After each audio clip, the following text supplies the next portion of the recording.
নতুন আইটেম হবে, সেটা হচ্ছে পার্শে মাছের বিরিয়ানি হবে। পার্শে মাছের বিরিয়ানির জন্য 5 পিস মাছ নিয়ে নিয়েছি, নুন হলুদ মাছ ধুয়ে পরিষ্কার করে নুন হলুদ মাখিয়ে নিয়েছি, নিয়ে ভাজতে দিয়েছি। ভাজা হচ্ছে।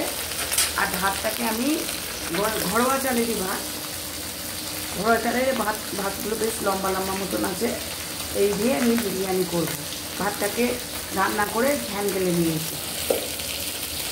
আর দিয়েছি ভাতেতে একটু স্টার অ্যানিস দিয়ে রেখেছি, স্টার অ্যানিস দিয়ে লবঙ্গ, দালচিনি, এলাচ সব দিয়ে ভাতটা ফুটিয়েছি। জায়ফল, জয়িত্রী সব দেওয়া রয়েছে ওর মধ্যে।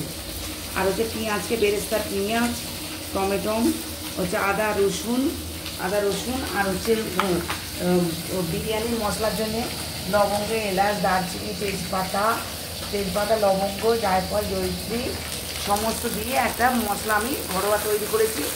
আর হচ্ছে লঙ্কা গুঁড়ো আছে, দিয়ে আমি একটা মশলা তৈরি করে নিয়েছি। আপনাদের দেবার সময় দেখাবো। আর লাগবে হচ্ছে জিরে গুঁড়ো, ধনে গুঁড়ো, এলাচ গুঁড়ো আর মরিচ গুঁড়ো, সবগুলো দেবার সময় আমি দেখাবো। আর হচ্ছে ডিম, এই যে একটা ডিম, আর একটা ডিম হচ্ছে এখানে সিদ্ধ জিরাটা, একটা ডিম সিদ্ধ করেছি। এই যে এটাকে ছাড়িয়ে নেবো, একটা ছাড়ানো হয়েছে। আর এবার আমি কষবার সময় আপনাদের দেখাবো সব কিছু। আর লাগবে নুন, হলুদ, সরষের তেল, একটু গাওয়া ঘি লাগবে, এই যে গাওয়া ঘি, আর হালকা একটু মিষ্টি, নুন, চিনি।